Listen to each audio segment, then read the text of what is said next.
जी अस्सलाम वालेकुम। मरहल मनदखूल या मतलूब या कोई भी किसी किस्म का हज बसमा या छुट्टी के वापस नहीं आया या कोरोना पाबंदियों में रह गए, डिपोर्ट होकर गए, किसी एजेंट के जरिए गए, सफारा सऊपस बनाकर गए, फिंगर लगाकर गए, भाई मरहल मनदखूल वालों की एंट्री शुरू। ये एक पेपर आपको मैं वीडियो के स्टार्ट में मैंने ये ऐसे किया हुआ है क्योंकि इसके ऊपर ना ये ओरिजिनल पेपर की खासियत ये होती है कि ये देखें, ये देख लें आप, ये इसके ऊपर नाम ऐसे आ रहा है और ये साथ में एक ये बारकोड आ रहा है। ठीक है, ये आप गूगल से ये बारकोड स्कैन करेंगे तो आपको इस बंदे का सारा रिकॉर्ड इस पेपर का जो क्योंकि इसका निकल चुका है, इसका ये पेपर शो हो जाएगा और इसमें सारी डिटेल आ जाएगी। ये होता है भाई असल पेपर का।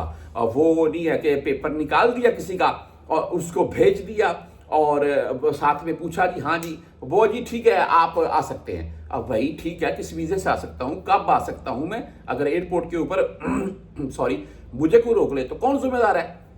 ये सारी चीजों की गारंटी होनी चाहिए भाई, तभी किसी एजेंट से पेपर निकलवाएं।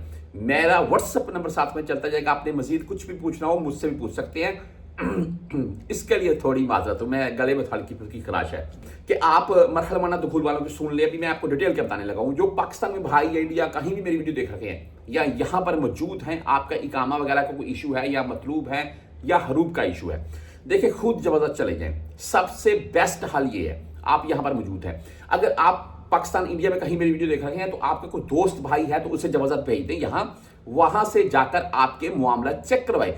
जब तक के आपके जबरदस्त के भाई मामला सामने नहीं आएंगे कि यानी कि आप सऊदीया में इंटर हो सकते हैं, नहीं हो सकते सॉरी किस वीजे से हो सकते हैं। मिसाल के तौर पर वर्क वीजा है, उम्रा वीजा है, फैमिली वीजा है, मल्टीपल वीजा है। उम्रा 3 मंथ का है, 21 दिन का, कितने दिन का है वो भी है।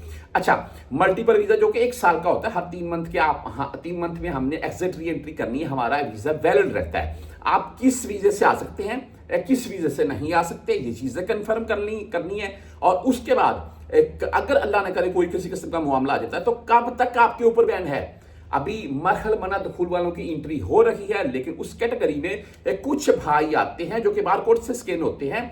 ऐसे नहीं है कि भाई अगर किसी का मरहल मनदखूल आ गया तो वो भी वीजा ले और सफर कर ले, ऐसे एयरपोर्ट के ऊपर रोक लेंगे उनको और उनके ऊपर फिर भाई एयरपोर्ट के ऊपर रोक लेंगे भाई। 5, 7, 10 लाख जो वीजे के ऊपर लगाया हुआ है वो सब जाया हो जाता है। तो भाई बात करने का मकसद ये है कि यहाँ आपका कोई दोस्त है उसे जबरदस्त भेजें, यहाँ आप मौजूद हैं, आपका कोई मामला आप खुद जबरदस्त चले जाएं, या आपने मेरा व्हाट्सएप नंबर दिखाया हुआ है, मैंने आपको मजीद इसके मतलब कुछ भी पूछना हो आप मुझसे रब्ता कर सकते हैं। व्हाट्सएप के जरिए आपको थोड़ा डिले हो सकता है रिप्लाई में, उसके लिए माजरत खाऊंगा, लेकिन आपको वक्तन फक्तन रिप्लाई करता रहूंगा और उससे मुकम्मल गाइड कर दूंगा।